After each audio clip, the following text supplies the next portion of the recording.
Before the shadow of war fell, Leningrad, the jewel of the Baltic, thrived. A city of breathtaking elegance, born from the vision of Peter the Great.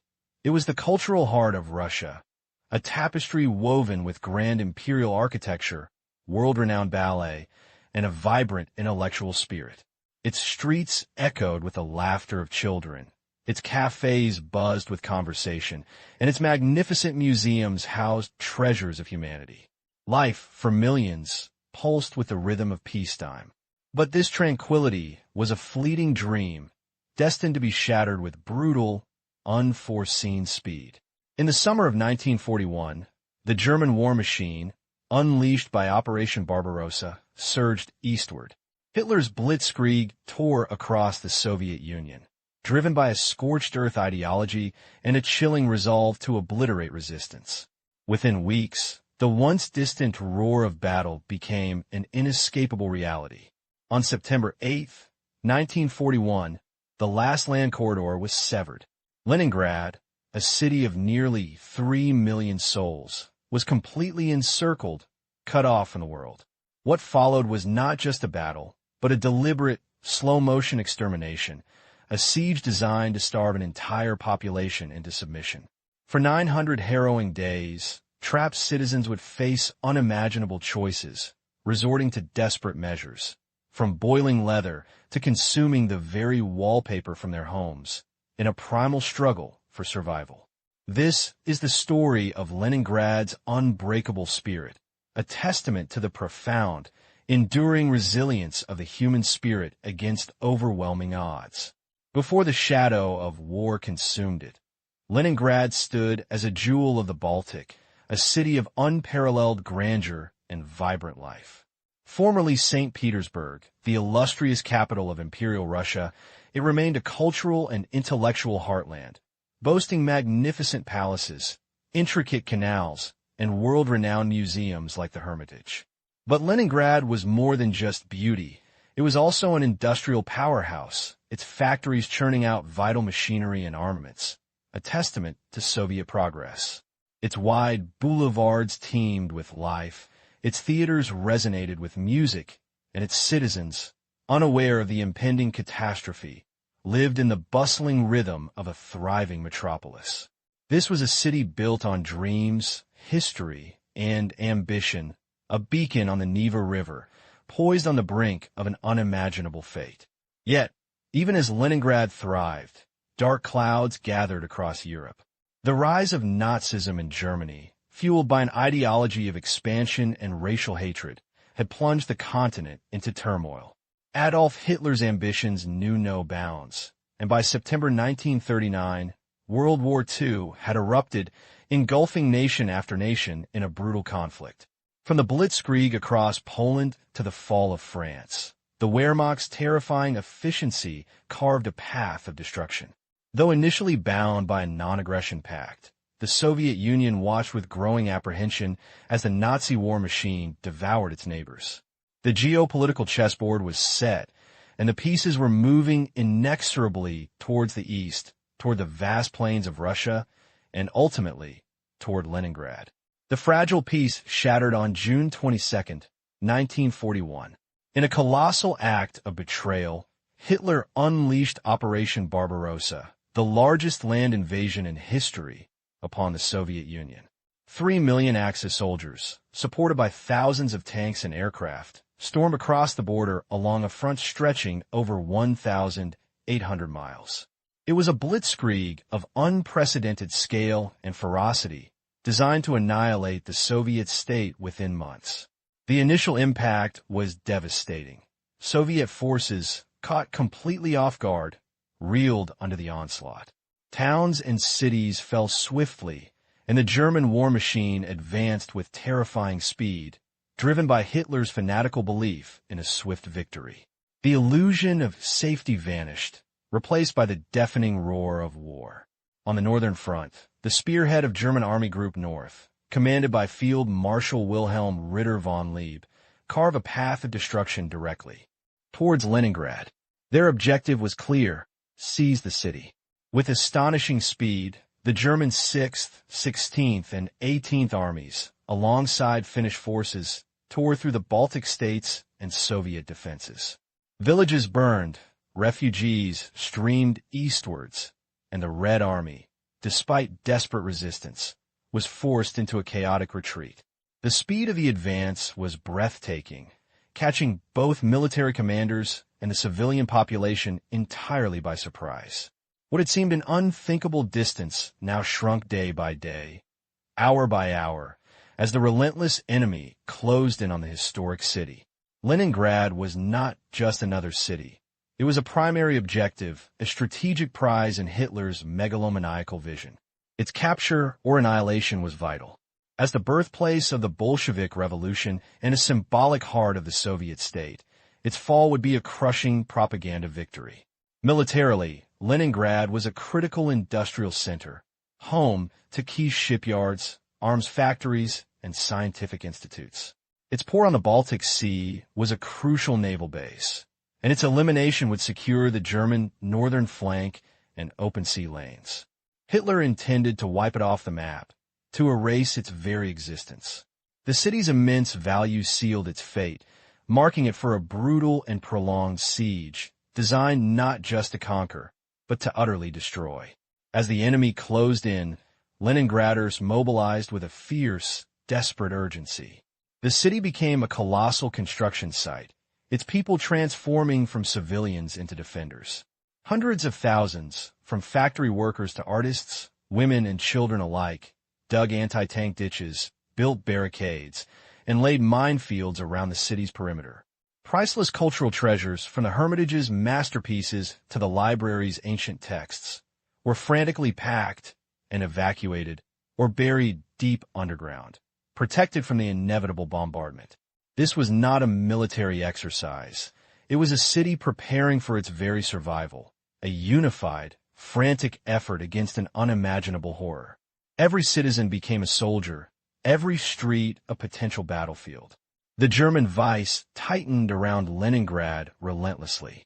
By late August and early September 1941, Army Group North had reached the southern suburbs, their artillery shells already falling on the city.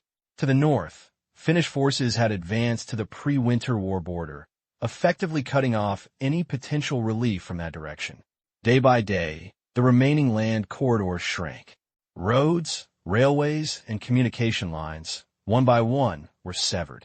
Desperate last convoys of supplies tried to break through, but many never made it. Leningrad was being choked, its lifelines methodically cut by the converging Nazi and Finnish forces. The city, once so vast and connected, was shrinking into an isolated, vulnerable island amidst a sea of enemy control. On September 8, 1941, the final land link to Leningrad was severed near the town of Schlisselburg, captured by German forces. The noose was complete. On that day, the 900-day siege officially began.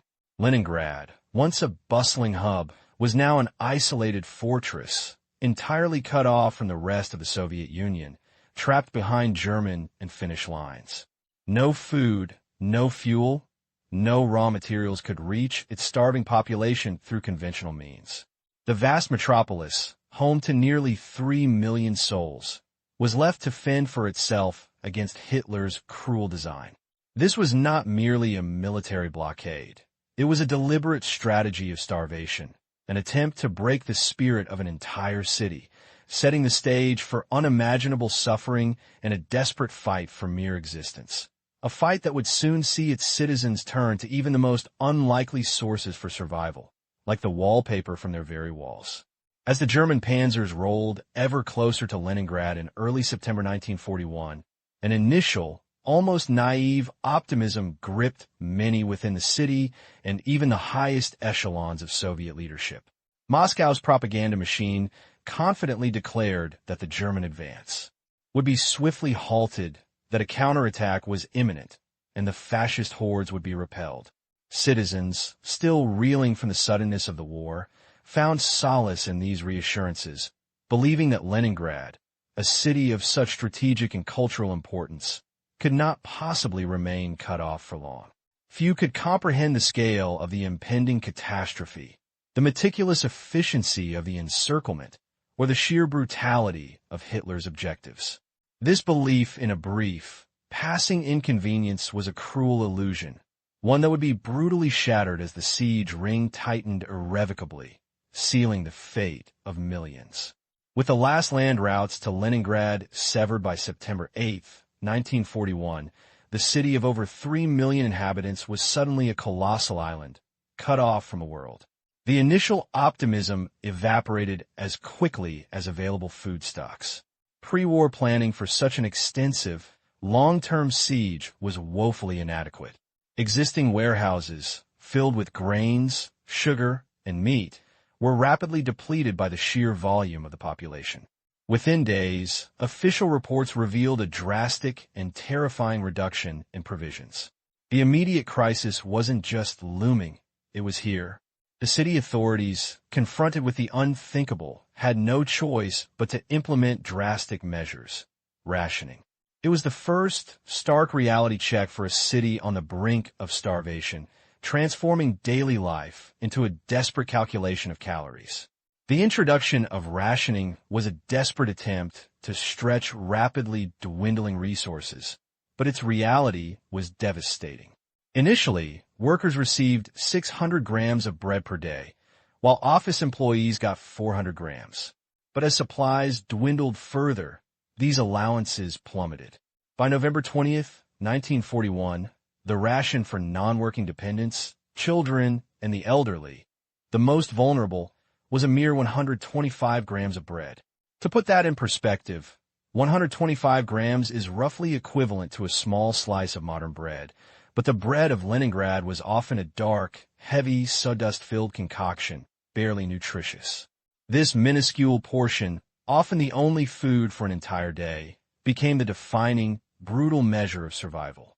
It was the first, crushing blow to the everyday existence, transforming the simple act of eating into an existential struggle.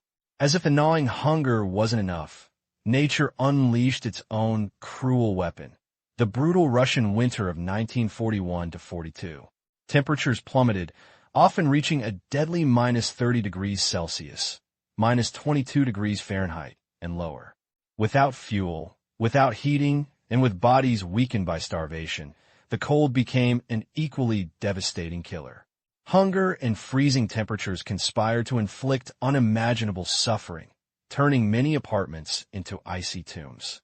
The lack of calorie intake meant bodies couldn't generate enough heat, making even moderate cold lethal. This period from November 1941 through February 1942 would become the deadliest of the entire siege, claiming hundreds of thousands of lives and etching itself into the city's collective memory as the Winter of Death. With the city's central heating systems rendered defunct by the freezing temperatures and lack of fuel, Leningraders embarked on a desperate, endless quest for warmth. Anything that could burn became precious. Furniture was dismantled, floorboards pried up, books, priceless cultural treasures, were fed into makeshift stoves. The iconic Burzwika, a small, pot-bellied metal stove, became the heart of every home, consuming everything from plywood to old shoe leather. Parks, once verdant oases, were stripped bare of trees. Wooden buildings were torn down, piece by piece, their timber bartered or carried, often for miles, to provide a few hours of precious heat. This tireless, often futile search for fuel became a daily battle against the encroaching, deadly chill. The freezing temperatures didn't just impact heating. They crippled the city's vital infrastructure, leading to a profound water crisis. Pipes froze solid, cracking under the relentless cold, rendering taps useless. Citizens were forced to trek for miles to draw water from the frozen Neva River or canals, often chopping through thick ice. This water, frequently contaminated, became a vector for disease. Simultaneously, the sanitation system collapsed. Sewers froze, overflowing with waste, and garbage accumulated on the streets, turning the city into a breeding ground for epidemics. The once grand boulevards and elegant squares of Leningrad became a treacherous landscape of ice, filth, and disease, further compounding the misery and death toll. As weeks turned into months, The relentless siege and insufficient rations etched an indelible mark on the city's inhabitants. Starvation set in, transforming once vibrant citizens into living ghosts.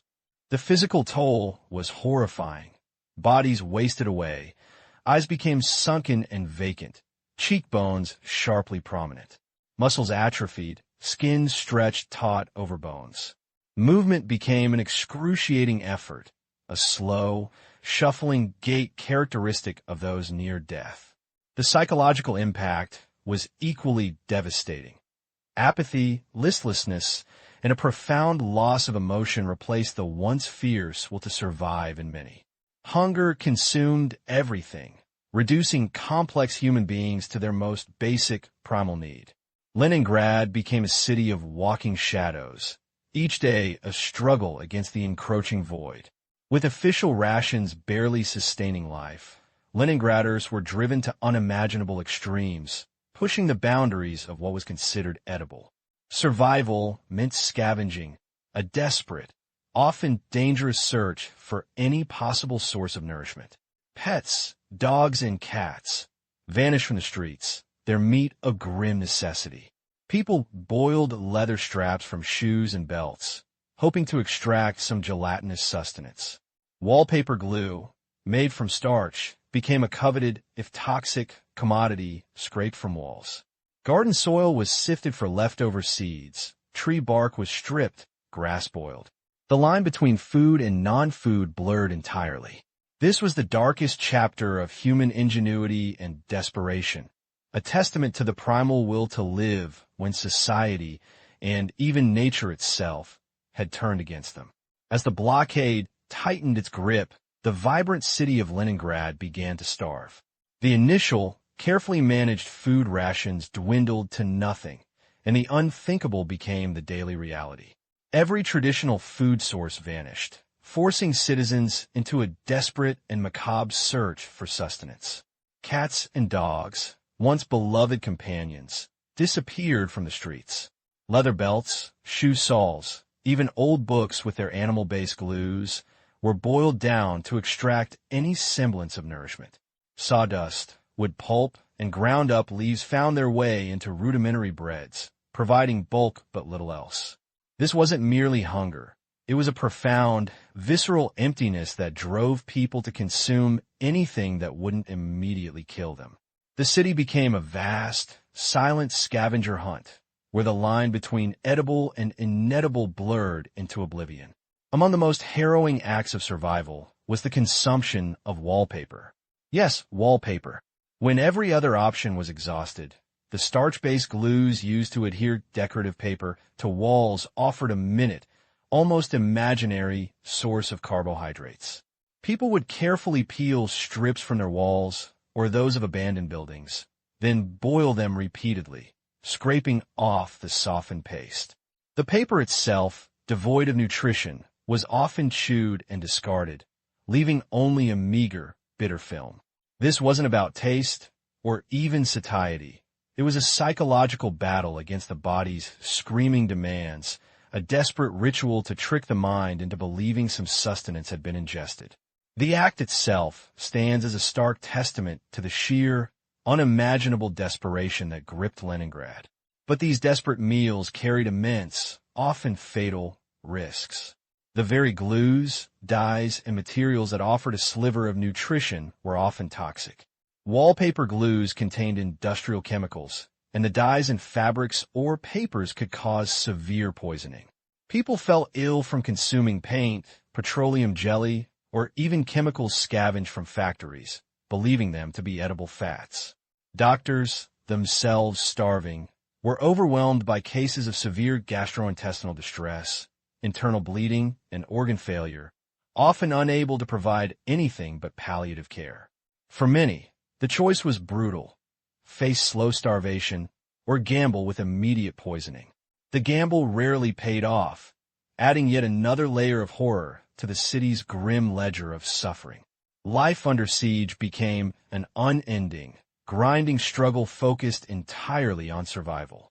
The daily routine of Leningraders, once vibrant and culturally rich, was utterly transformed by hunger, Every step, every thought, every interaction revolved around the elusive search for food or the conservation of precious energy. People moved slowly, lethargically, their movements deliberate and heavy, their eyes often distant. Conversations revolved around calories, rations, and the latest rumor of a hidden store. Social norms eroded as the instinct for self-preservation dominated.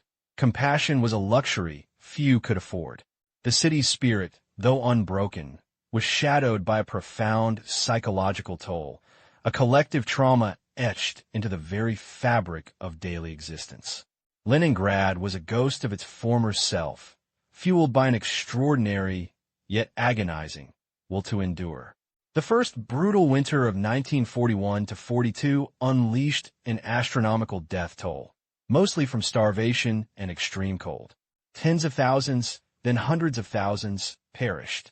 Bodies, too weak to be moved, lay frozen on the streets, covered by snow, waiting for collection. The city's morgues were overwhelmed, and the ground was too hard to dig individual graves. Mass burial sites, like the Piskaryavskoye Memorial Cemetery, became the grim repositories for a generation. Funeral processions were unheard of. Mourning became a silent, internal agony, for the living were too weak to weep, too numb to fully comprehend the scale of the tragedy. Yet, amidst the unimaginable horror, the living continued to draw breath, a testament to a spirit that refused to fully succumb, even as death walked openly through their streets. Just when all seemed lost, when the city's heartbeat threatened to cease, a miracle began to form on the frozen expanse of Lake Ladoga. As winter deepened in November 1941, the lake froze solid enough to bear the weight of vehicles. This became the legendary Road of Life, the city's only link to the outside world. Across treacherous ice, a lifeline began to stretch, a fragile bridge of hope. Lorries, their engines strained, began a perilous journey, bringing in desperately needed food, fuel, and medical supplies, and evacuating the most vulnerable, particularly children. It was a route born of ingenuity, desperation, and an unyielding will to save Leningrad, a beacon in the suffocating darkness of the siege. But this road of life was fraught with unimaginable peril. German aircraft constantly patrolled the skies, bombing and strafing the convoys. The thin ice, weakened by shelling and the constant traffic, could crack without warning, swallowing lorries and their precious cargo, and their drivers, into the icy depths.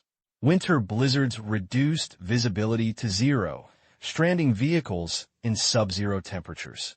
Drivers, often young and inexperienced, battled exhaustion, frostbite, and the constant threat of enemy fire and the unforgiving lake.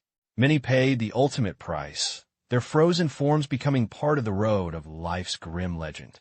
Yet, they continued their relentless work. For every sack of flour, every canister of fuel, every evacuated child represented another flicker of defiance against the siege. Beyond the ice road, a supplementary air bridge offered another, albeit limited, glimmer of hope. Small transport planes braved intense German anti-aircraft fire and formidable winter weather to ferry in crucial, high-value supplies, medicine, specialized equipment, and vital communication components that couldn't wait for the ice road. More critically, these planes also carried out evacuations, rescuing thousands of children and key personnel, flying them to safety in mainland Soviet territory.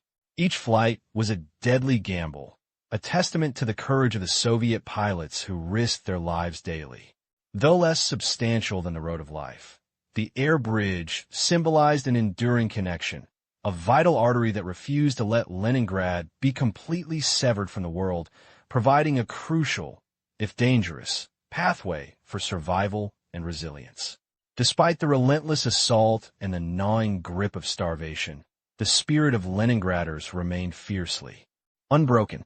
From the darkest corners of bombed-out buildings to the frigid, snow-choked streets, acts of defiance and solidarity bloomed like fragile but persistent flowers.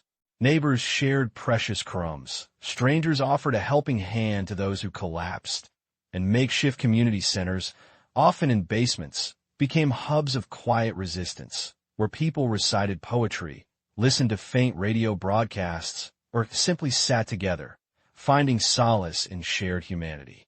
These weren't grand, public gestures, but rather countless small, personal affirmations that life, and the will to live, would prevail against the siege's dehumanizing intent. This collective refusal to surrender, an unwavering belief in their city and their future, fueled their daily struggle. Even as the death toll mounted and the city was battered by incessant shelling, Leningrad refused to let its cultural heart die. In one of history's most extraordinary acts of artistic defiance, Dmitri Shostakovich's Leningrad Symphony No. 7 was performed in the besieged city on August 9, 1942. This wasn't merely a concert. It was a powerful, symbolic declaration. Musicians, many emaciated and weakened, were painstakingly gathered, some recalled from the front lines. Through sheer will, they rehearsed in freezing halls, their instruments often out of tune, their bodies starving.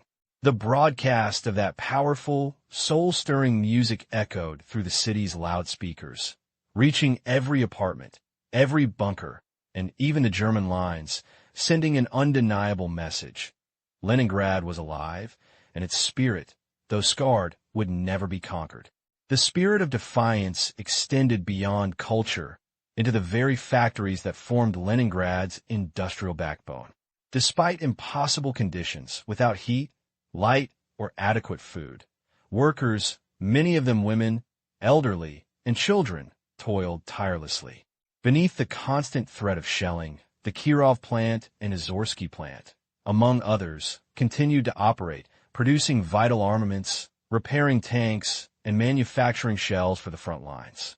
They worked shifts that stretched beyond endurance, fueled by meager rations and an indomitable will to contribute to the war effort.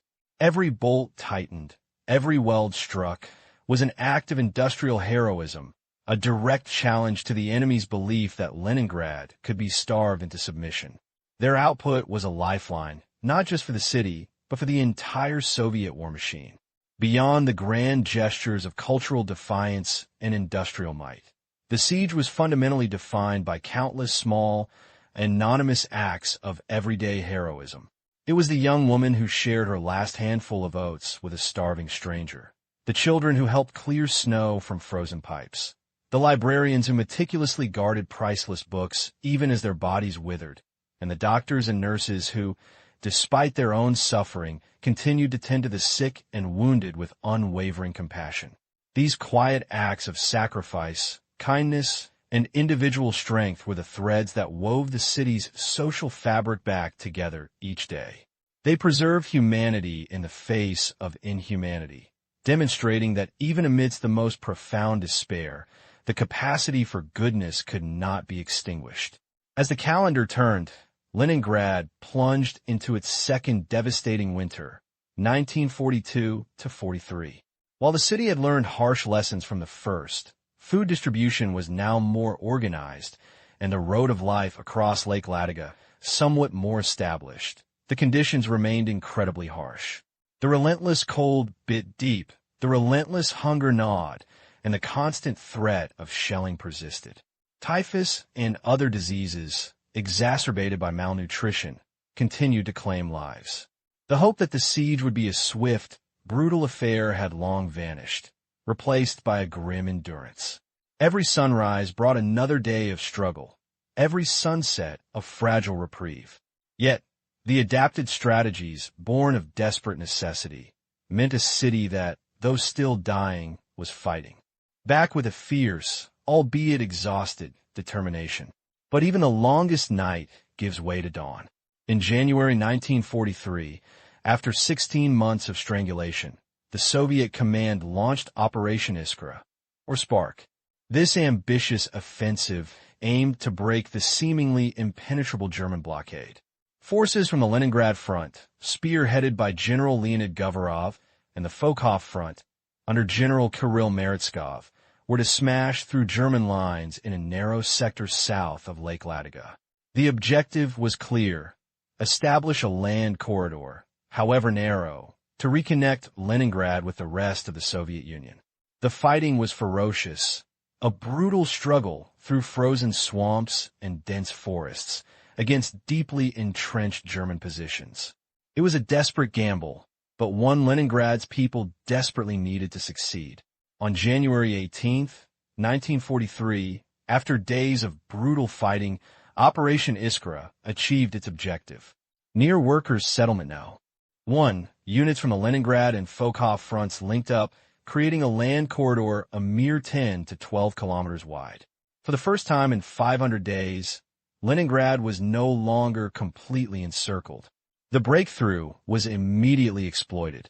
Within weeks, a makeshift railway line was laid across the newly liberated strip of land, and on February 7th, the first train carrying vital supplies rumbled into the city. Though precarious and still within range of German artillery, this narrow ribbon of land represented an almost unimaginable glimmer of relief, a tangible lifeline that brought food, hope, and the promise that the city would not, after all, be utterly consumed. Yet, even with the corridor open, the ordeal was far from over. The siege, in its most brutal sense, was broken, but Leningrad was not fully liberated. German artillery positions, still dangerously close, continued their merciless bombardment of the city. While the flow of supplies improved dramatically, food remained scarce, and rationing continued. The danger of death from shelling or starvation still loomed large over every citizen. The narrow land bridge, a testament to immense sacrifice, was a fragile artery, constantly threatened by enemy fire. For another long year, the people of Leningrad would endure, living under the shadow of a prolonged, partial siege, their resilience tested by continued hardship, awaiting the day of complete freedom. As the brutal winter of 1943 to 44 bit deep, the seemingly endless nightmare of the Leningrad siege was finally approaching its climax. For over 850 days, the city had endured, but now, a decisive blow was imminent. In January 1944, the Soviet command launched Operation January Thunder, a massive and meticulously planned offensive designed to shatter the German stranglehold once and for all.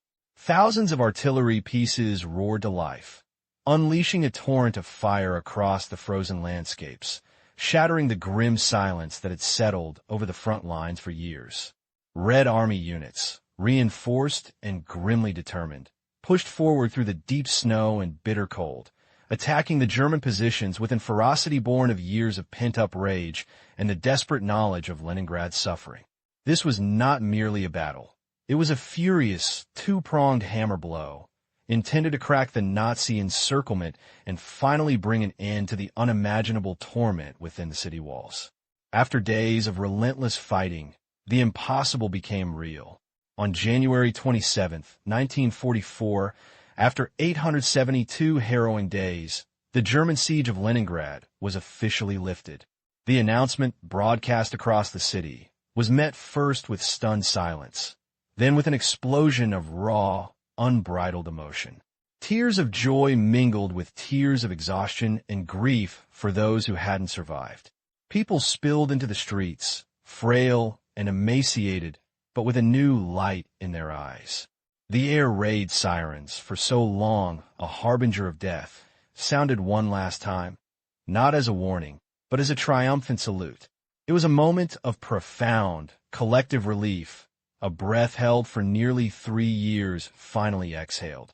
The war would rage on, but Leningrad, against all odds, had broken free, emerging from its frozen tomb with an unbreakable spirit that would forever echo through history. Yet, the lifting of the siege did not magically erase the scars. Leningrad, once the radiant Venice of the North, was a city in ruins. Its majestic palaces and elegant boulevards lay shattered, testament to years of bombardment and neglect. Beyond the physical destruction, a deeper, more insidious wound remained, the psychological trauma etched onto the souls of its people. Malnutrition had claimed hundreds of thousands, leaving survivors frail and sickly, haunted by memories of starvation, death, and the daily struggle for a single crumb. The silence, after years of shelling, was deafening, filled with ghosts and the unspoken grief for over 1 million lives lost. Leningrad had survived, but at an almost unimaginable cost, leaving behind a generation forever marked by the terror they had witnessed and the desperate measures they had taken to cling to life. In the wake of such devastation, the spirit of Leningrad refused to be broken. The monumental task of rebuilding began immediately, a testament to the collective will of its exhausted but resolute citizens. Men and women, young and old, joined forces, clearing rubble brick by painstaking brick, resurrecting their beloved city from the ashes. Factory whistles, long silent, began to sound again, symbolizing a defiant return to life. Alongside the physical reconstruction, the initial seeds of remembrance were planted. Simple memorials, often fashioned from whatever materials were at hand, began to appear, honoring the fallen and marking the places of profound suffering. The Soviet government, keen to immortalize this heroic chapter, initiated plans to commemorate the unparalleled bravery and sacrifice, ensuring that the world would never forget the city that would not yield. Today, St. Petersburg stands magnificent once more, its gilded domes and grand avenues restored to their former glory, a vibrant cultural hub. Yet, beneath the beauty, the echoes of the siege resonate. The legacy of Leningrad's endurance is not merely a historical footnote. It is a profound testament to the unparalleled suffering of its people, but more importantly, to the extraordinary resilience of the human spirit. It stands as a beacon of defiance against totalitarian aggression, a stark reminder of what humanity is capable of, both in its capacity for cruelty and its boundless potential for courage. The Piskaryovskoye Memorial Cemetery, the Motherland Monument, and countless smaller plaques ensure that the memory of the 900 days will never fade. It is a story not just for Russia, but for all humanity, a searing epic of survival, a powerful injunction to never forget. And so, we return to the chilling, extraordinary depths of survival, the wallpaper. The very idea of consuming glue, cellulose, and the synthetic dyes of a wall covering speaks to a desperation beyond comprehension. It wasn't a choice. It was the last, agonizing stand against an invading death. This act, unthinkable in any civilized world, became a stark reality in besieged Leningrad. It is a poignant, almost silent echo of the indomitable human will to live, a final testament to what people will endure when stripped of everything but hope.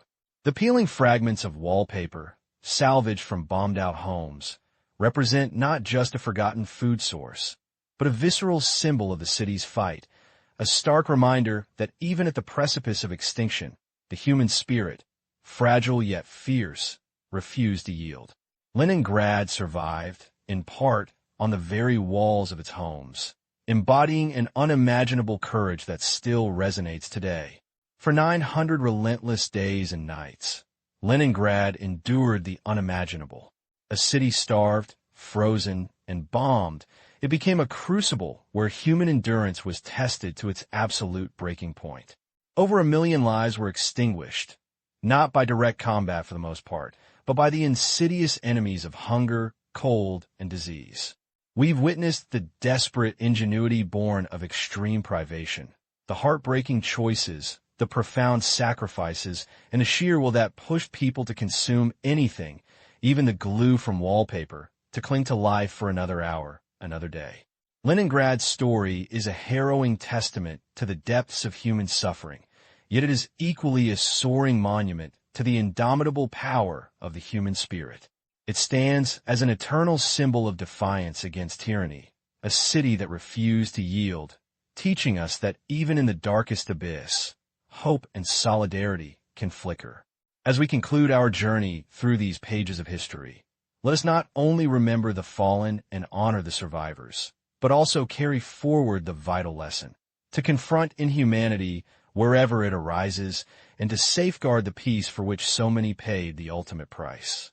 The unbreakable spirit of Leningrad echoes through time, a powerful reminder that while walls may fall and bodies may weaken, the human will to survive, to resist, and to remember remains eternal.